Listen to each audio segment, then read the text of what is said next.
Today's video is on a 1977 Suzuki PE250, and boy, she rougher than a Stucco bathtub. Let's give you the overview.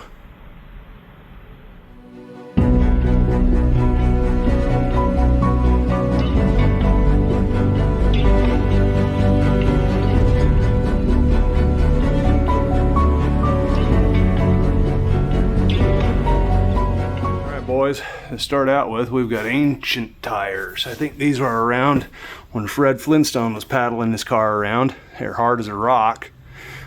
Torn boot on this side, corroded cylinder and head. I already popped a look at the carburetor, and oh boy, the horrors inside there. Got some water in the tank too. I'll show you that later because I'm filming this video a little bit out of order here.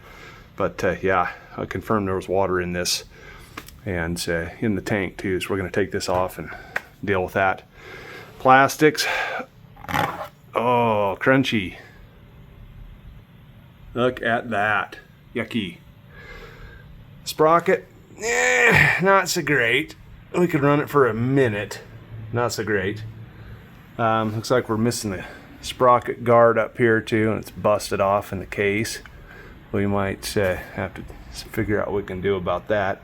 Looks like we've got the expansion chamber where it goes onto the cylinder leaking pretty good. I did verify earlier that we have spark, although we had the wrong spark plug in there. And the tank is not in horrible shape. She's got a little dent here that's hard to see. Let me get on this other side here. And then there's a dent here, but look inside. As you can see, ooh, yuck, yeah. Water inside there. But since this is an aluminum tank, no corrosion, which is fantastic. Right, on to the seat.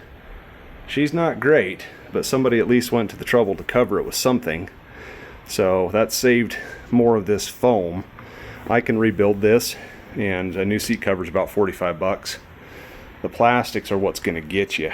Oh boy, this thing is really rough. And these side covers used are 65, 68 bucks. And obviously our front fender has seen better days, but I think we can sand that one out. And let me show you how it looks underneath with the razor blade real quick. All right, you guys are gonna find out when I do how bad this plastic is.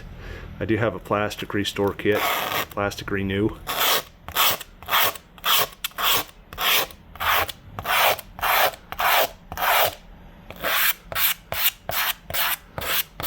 That front fender's savable. Those side covers are about the same, but unfortunately on the right hand side it's got a big crack where the shock is. But let me give you a preview of this too. These black number plate things are available too. It should actually be black all the way through the center, but I think this is just peeled off over the years.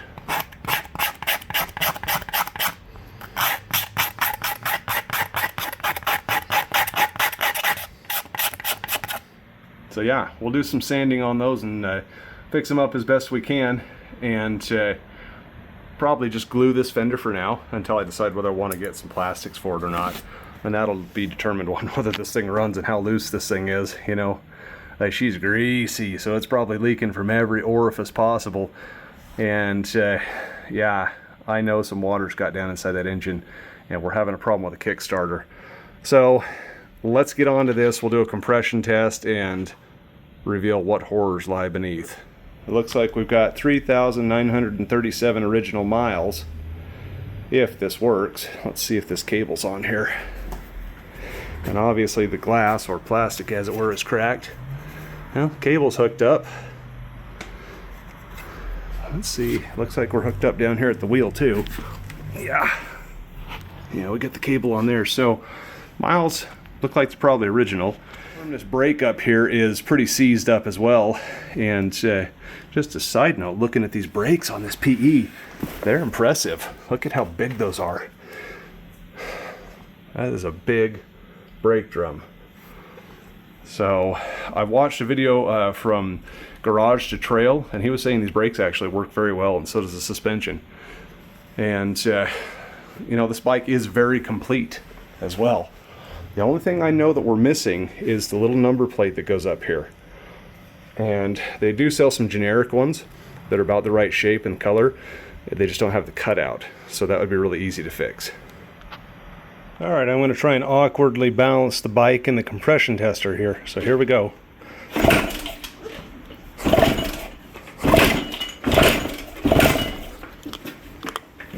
Give me a few more kicks here. We're already up to 130 though. This is very awkward.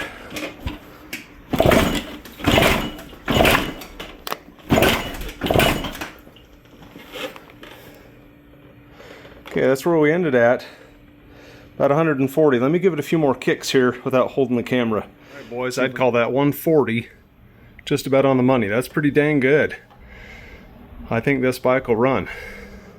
Our problem is water in the fuel tank and fuel delivery. So let's get the spark plug put back in. I'm running a B9 ES because I haven't got a B8. But that should be fine. It's just a little bit different heat range. And let's go through this nasty carburetor. Get this thing cleaned up. Give you a better view of this. This is after having it apart for a little while. And oh, look at all the stuff falling out. Yucky. So maybe what we'll do is we'll take this bottom part and throw it in the ultrasonic, and then we'll go and pull all these parts out and throw them in there too. Look at that main jet. Holy crapola. Never seen one that dirty. Carburetor itself looks okay though. There's no pitting, corrosion, anything like that. And we didn't tear the gasket, which is great because I would like not to have to put a kit in this right this second, because that'll keep us waiting for a week or so. So let's get this torn apart and start cleaning that up. Alright, we're cooking her in the ultrasonic. So far I'm not seeing a lot of crud come off. We'll put some fresh solution in here and turn the heating on. Alright, well, I was working on the Kickstarter and thought we had her fixed. Got her on there and got the bolt on and everything. Head size is the same as the original, but watch this.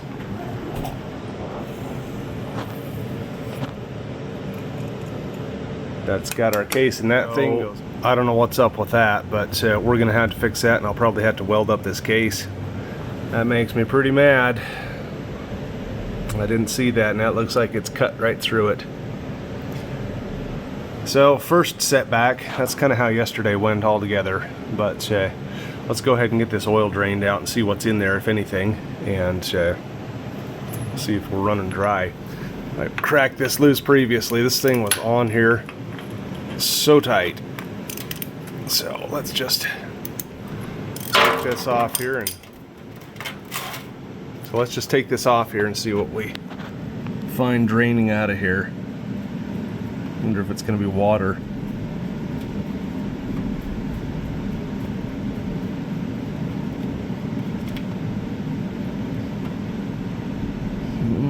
That doesn't look great. Ooh.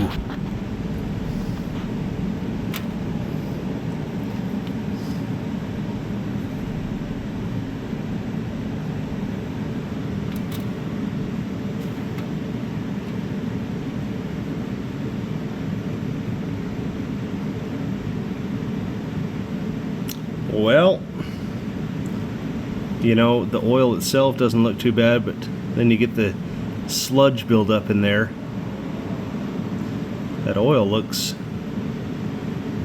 fairly decent as far as that goes. It doesn't feel horrible, but I think there's a lot of sludge buildup in there. So, oh, look at this. I just noticed something. See this?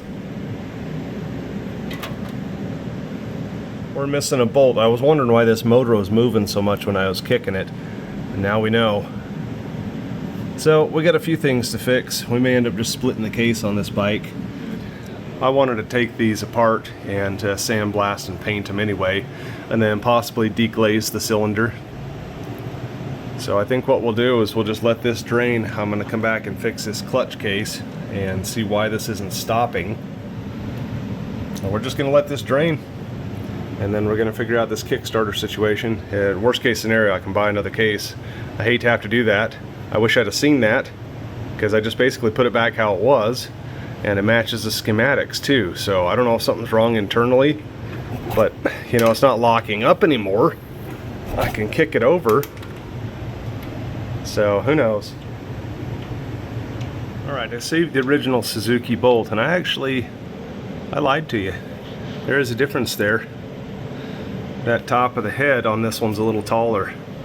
So what we're going to end up having to do is weld this case up to fix my boo-boo, and peel this down on the lathe and chamfer the edges. So let me take this off and I'll go do that, and then we'll see if this doesn't get into the case anymore. Alright, so I went and turned that down on the lathe, made that a lot lower profile, and then as you turn this over, you can see, even at that, it's fairly close. It looks like it's touching on camera, but it's not. I just don't want the case to leak, obviously. So we'll refill this with some oil here. Looks like it's done draining, and we'll just check and see if it's going to leak. And if it does, then we're going to be taking that off and welding it. Simple as that. We'll fix it. Alright, we're ready to go. Put the sauce in here. Bear with me while I turn this on. She's going down slowly. We'll just get this all filled up and see where we end up. This is 900 cc's of oil, so just about a quart. That's a lot of oil in this case.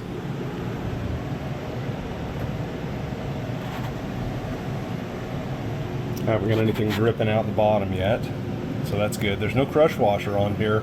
I'll have to look at the schematics and see if there's supposed to be one. If there is, I'll have to go back and install one, I guess. I probably should have done that beforehand. But I'm sick and I'm not thinking real clearly this week.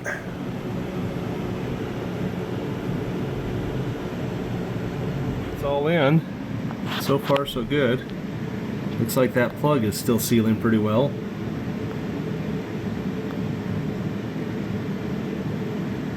There's a little bit of residual oil down there from when we drained it, but I don't see any new leaks.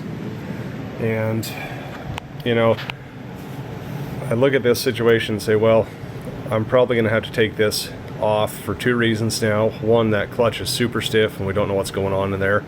And two, this Kickstarter situation. I may need to either smooth that out or weld it or something. But it isn't leaking. We'll see over time if that starts to leak when that oil starts to get thrown up in there. But for now we're okay. I wish I'd have seen that bolt first. Seen that that was scraping on there. But you know, live and learn. Okay, I was able to get a bolt in there, and we're all buttoned up. So that should keep the engine in place. That was the most critical thing right now, to get that engine to stay in place. I don't want to break a case or anything.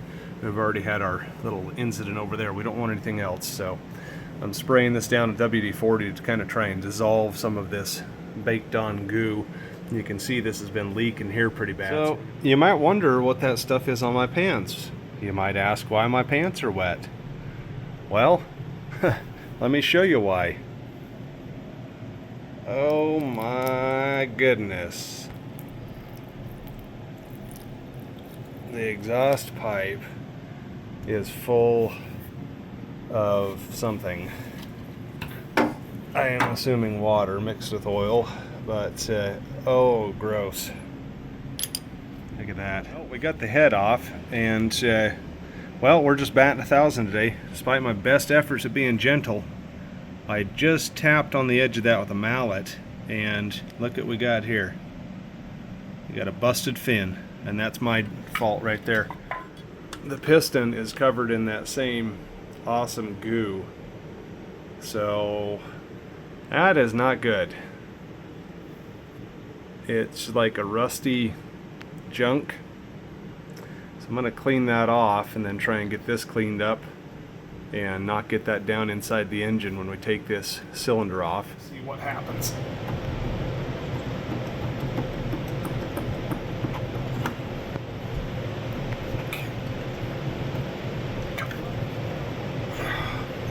Piston's hung up. Oh, of course. Oh, that doesn't look good. Boy, I'm stuck. I hate twisting that. Okay. really stuck. Okay. Man. Okay. There's the inside of the cylindro. And there's our reeds. They still seem okay. These are metal reeds. But yeah, that right there, that's no bueno. Let's set this aside and I'll show you the piston here. How did we have 140 psi of compression? That is very difficult to believe, given the state of this piston. Those rings feel like they're totally stuck in the grooves too. So that piston doesn't look horrible. It's kind of hard to tell from this angle. I'm trying not to get my head in here, but it is a little tarnished, which means it's been wet. So let me get a clean rag and we'll wipe this up real quick. I wiped off that piston a little bit and then rolled this crank over, and you can see on the weights there we got a little bit of moisture. You can see on the crank weights here we got a little bit of moisture and some stuff. I don't know what that stuff is. So that doesn't make me feel incredibly confident, and I can't verify that I've got all the water out of there. I hate to have to split the case, but I might just do that and do my crank seals while I'm at it. And I don't know, get this piston cleaned up and see if it's any good. I'd sure like to put a set of rings on here, because those don't even feel free. I mean, that's unreal that was getting us 140 psi. We'll see what a piston runs with some new rings, but I do think this piston's okay. So when I pull this up, let me show you the side plate here. I'm going to grab this by the connecting rod. It's very, very minimal. Alright, looking at that bearing in there, that's not rusty at all. But look down inside there. I can see some ooginess. And then the crank weight actually does have some rust there now that I look at this with the light. And that doesn't look good down inside there, so I guess we're going to be splitting the case. Alright, I quickly deglazed this cylinder to see what we're dealing with here. And it doesn't look horrible. You can see a little bit over here. You know, a little bit of vertical scraping there from probably where the piston ring gaps are. But down here at the bottom, you can see the hone didn't really touch over here.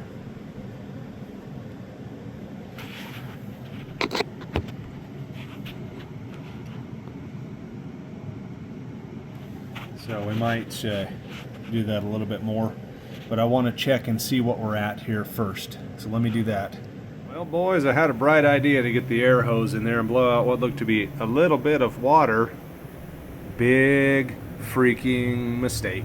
Oh my gosh, it is chock full of water. And it went everywhere. It's even on the ceiling. This is like going to the Porta-John on a construction site. I mean, for crying out loud, how much is in there? It smells very gassy too. So I think I can't believe we had 140 psi of compression on there with this in here like this, and smelling so gassy. I mean, it had to have been getting past the rings. But now we're going to be cleaning up a gigantic mess, and I think it's pretty much inevitable. We're going to be taking this out of the frame here and splitting this case in half. I'm still measuring the bore. I'm having problems with my measuring equipment here, but it even got down there, so I'm going to have to clean that again. But like I said before, you can kind of see down in there where that hone didn't really touch. So we need to measure that and see if we need to overbore this to the next size. And if so, then we'll do it. But yikes, what a mess. Alright, we got the engine out, and the skid plate too. Looks like it needs to be straightened out a little bit. But all this grease was in the skid plate. And of course the engine's greasy and full of water. So we're just going to split the cases and inspect. Rod bearing is within spec on side to side play. Up and down, there is no movement at all. It feels really tight. And side to side really doesn't look bad, as I said before, but I want to get a dial indicator on there and make sure that we're within spec. All right, we're checking our connecting rod side play with a dial indicator. The book says 2 to 28 thousandths is allowable. Now I've already done this, so I know we're at about 15, maybe 16 if I push it hard, but I'm going to show you guys. Okay, so as far as that goes, we're good, and this still is moving up and down nicely even after sitting all night. It's very smooth, so I think our bottom end is fine, and it feels like our outer bearings are fine, but we're definitely going to check those and make sure there's no brittling, crud in them, whatever, and if we have to replace those, we will. I'm going to split the case halves, even though I may not necessarily have to. I'm going to anyway. I want to replace all the seals. I want to clean these up and powder coat these and just go over everything and then fix the case over here. I did find a case for about 16 bucks, so if I have to replace it, I will, for the clutch cover. But let's get this taken apart. I'm going to take all of these out and put them in cardboard and label these screws so that we get them back in the right positions as well. And then we're going to hone that cylinder a little bit more, clean it up, and probably sandblast it and either paint or powder coat it. So stick with us. I don't know how far we're going to get in this episode, probably getting a little long in the tooth, but here we are. All the wiring's disconnected, everything's just hanging there, and the engine's out. There are 4 bolts. If you're doing one of these, there's 4 bolts that hold this motor in. There's a hidden one down here at the bottom. You probably can't see it. Right there. Right there. So that one can fool you. Well, I think this engine's savable. I think give it a hone, maybe some new rings, clean that piston up, check out our bottom end, get all the water out. And while this is apart, of course, we're doing all the seals. We're going to do shifter seal, crank seals, and anything else. They've got a kit for about 30 bucks, 30 or 40 bucks that does them all. So as long as we're going to do that, we will paint or powder coat this case while we're at it too.